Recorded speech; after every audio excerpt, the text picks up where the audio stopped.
The Demon Lover by Elizabeth Bowen. Toward the end of her day in London, Mrs. Drover went round to her shut-up house to look for several things she wanted to take away. Some belonged to herself, some to her family, who were by now used to their country life. It was late August. It had been a steamy, showery day. At the moment, the trees down the pavement glittered in an escape of humid yellow afternoon sun. Against the next batch of clouds, already piling up ink dark, broken chimneys and parapets stood out.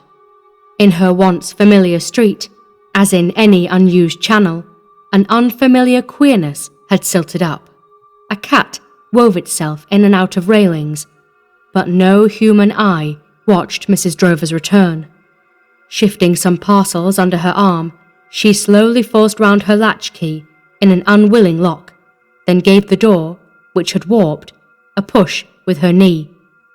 Dead air came out to meet her as she went in. The staircase window having been boarded up, no light came down into the hall, but one door, she could just see, stood ajar, so she went quickly through into the room and unshuttered the big window in there. Now the prosaic woman, looking about her, was more perplexed than she knew by everything that she saw, by traces of her long former habit of life, the yellow smoke stain up the white marble mantelpiece, the ring left by a vase on the top of the escritoire, the bruise in the wallpaper where, on the door being thrown open widely, the china handle had always hit the wall. The piano, having gone away to be stored, had left what looked like claw marks on its part of the parquet.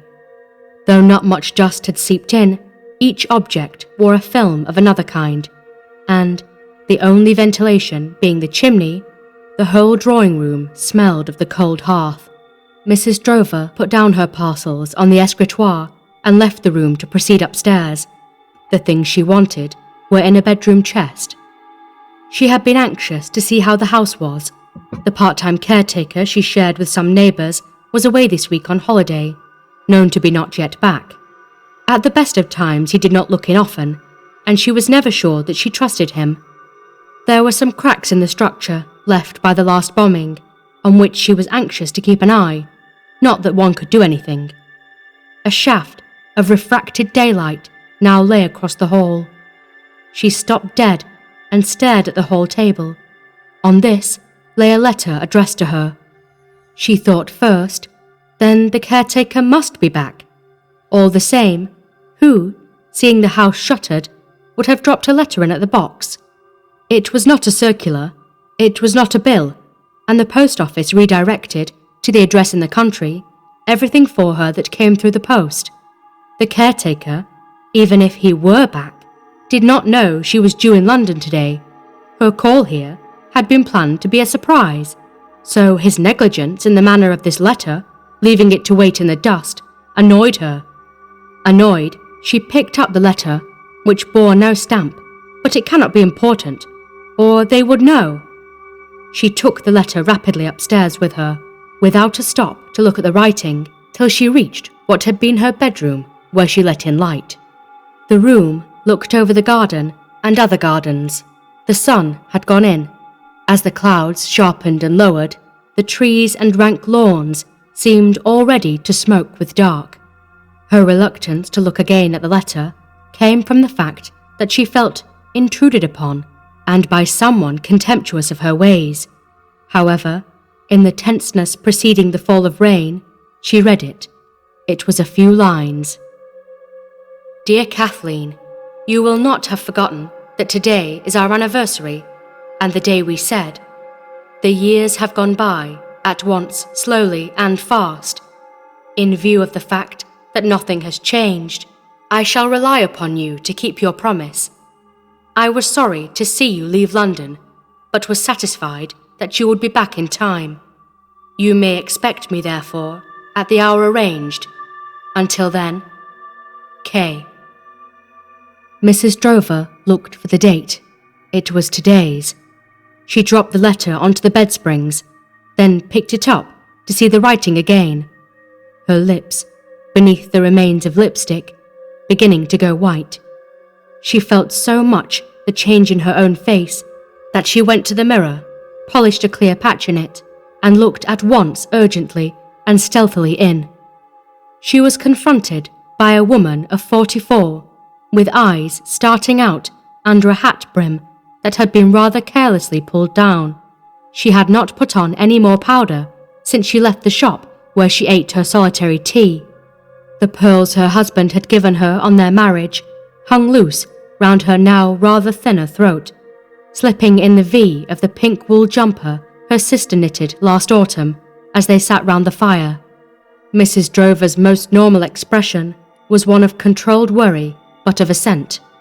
Since the birth of the third of her little boys, attended by a quite serious illness, she had had an intermittent muscular flicker to the left of her mouth, but in spite of this, she could always sustain a manner that was at once energetic and calm. Turning from her own face as precipitously as she had gone to meet it, she went to the chest where the things were, unlocked it, threw up the lid, and knelt to search.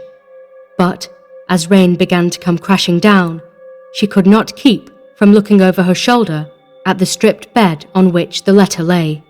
Behind the blanket of rain, the clock of the church that still stood struck 6. With rapidly heightening apprehension, she counted each of the slow strokes. "The hour arranged? My God," she said. "What hour? How should I? And after 25 years!" The young girl talking to the soldier in the garden had not ever completely seen his face. It was dark. They were saying goodbye under a tree.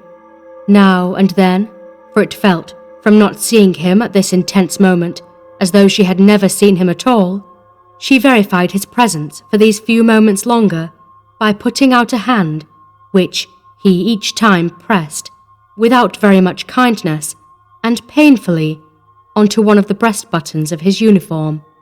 That cut of the button on the palm of her hand was, principally, what she was to carry away. This was so near the end of a leave from France that she could only wish him already gone. It was August 1916. Being not kissed, being drawn away from, and looked at, intimidated Kathleen till she imagined spectral glitters in the place of his eyes. Turning away and looking back up the lawn, she saw, through the branches of trees, the drawing-room window alight. She caught a breath for the moment when she could go running back there into the safe arms of her mother and sister and cry, "What shall I do? What shall I do? He has gone!" Hearing her catch her breath, her fiancé said, without feeling, "Cold? You're going away such a long way." "Not so far as you think." "I don't understand." "You don't have to," he said. "You will. You know what we said." "But that was... suppose I shall be with you," he said. "Sooner or later. You won't forget that. You need do nothing but wait."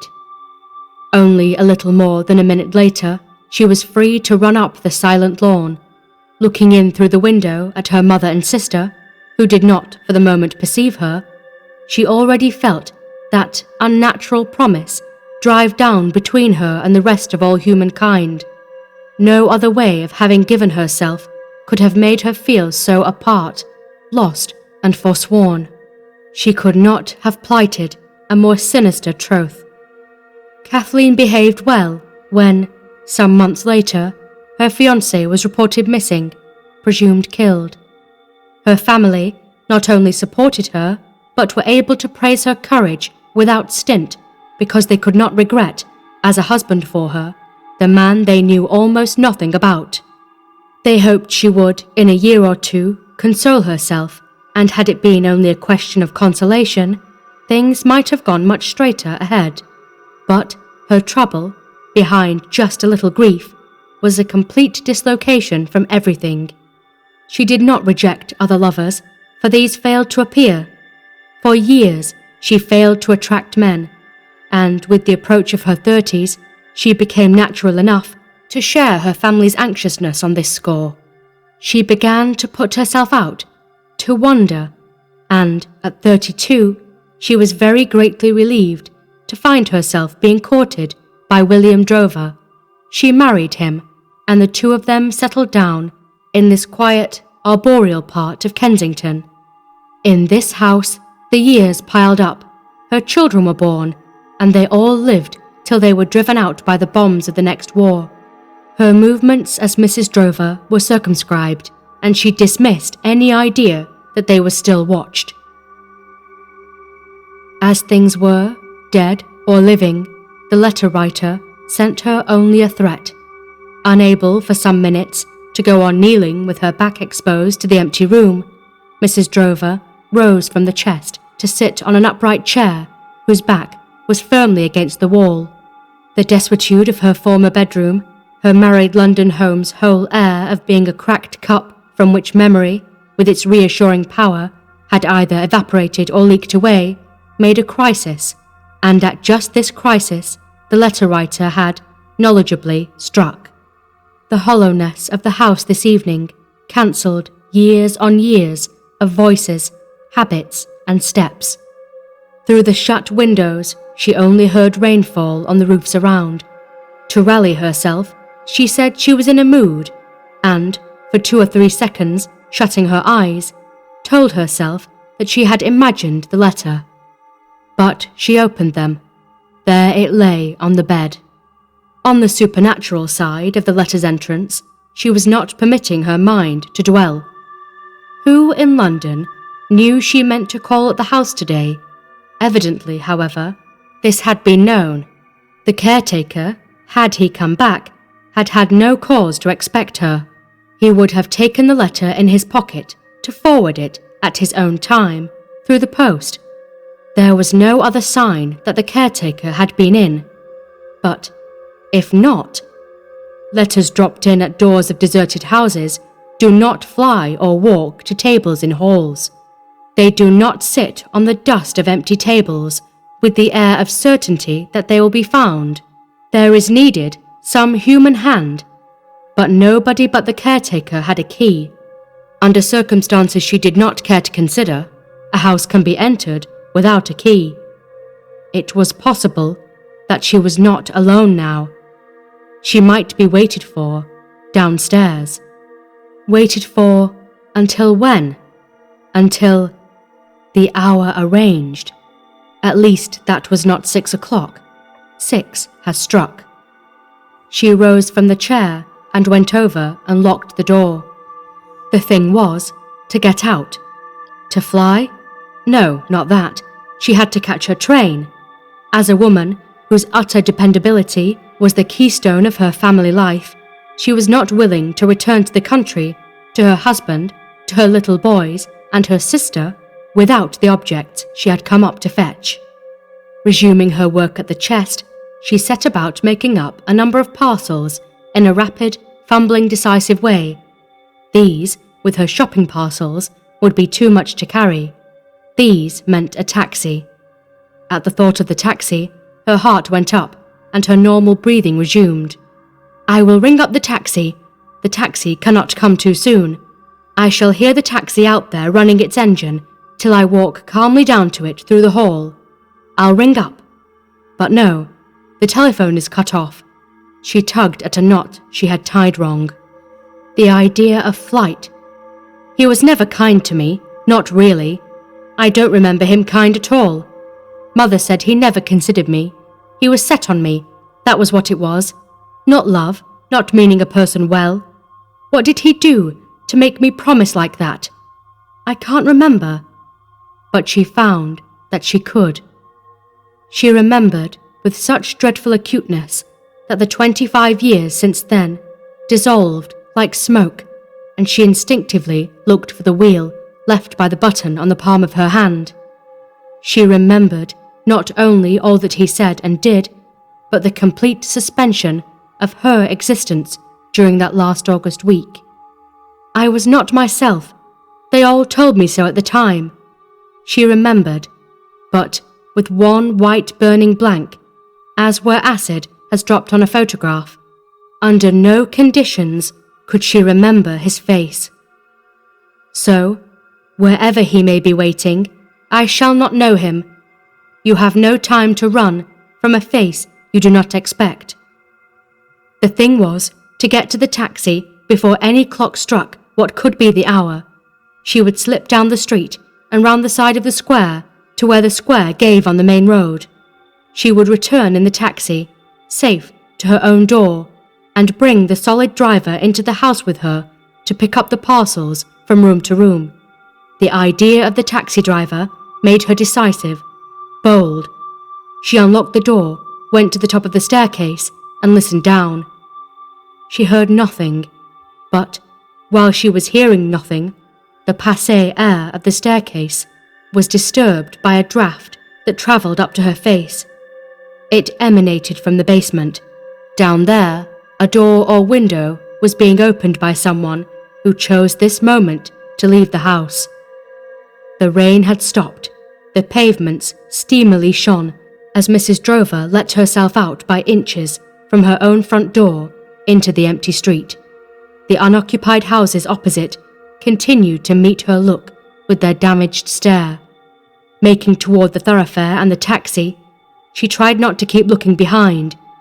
Indeed, the silence was so intense, one of those creaks of London silence exaggerated this summer by the damage of war, that no tread could have gained on hers unheard. Where her street debouched on the square, where people went on living, she grew conscious of and checked her unnatural pace. Across the open end of the square, 2 buses impassively passed each other. Women, a perambulator, cyclists, a man wheeling a barrow signalised, once again, the ordinary flow of life. At the square's most populous corner should be, and was, the short taxi rank. This evening, only one taxi, but this, although it presented its blank rump, appeared already to be alertly waiting for her. Indeed, without looking round, the driver started his engine, as she panted up from behind and put her hand on the door. As she did so, the clock struck 7. The taxi faced the main road. To make the trip back to her house, it would have to turn. She had settled back on the seat, and the taxi had turned before she, surprised by its knowing movement, recollected that she had not said where. She leaned forward to scratch at the glass panel that divided the driver's head from her own. The driver braked to what was almost a stop, turned round, and slid the glass panel back. The jolt of this flung Mrs. Drover forward till her face was almost into the glass. Through the aperture, driver and passenger, not 6 inches between them, remained for an eternity eye to eye. Mrs. Drover's mouth hung open for some seconds before she could issue her first scream. After that, she continued to scream freely and to beat with her gloved hands on the glass all round as the taxi, accelerating without mercy, made off with her into the hinterland of deserted streets.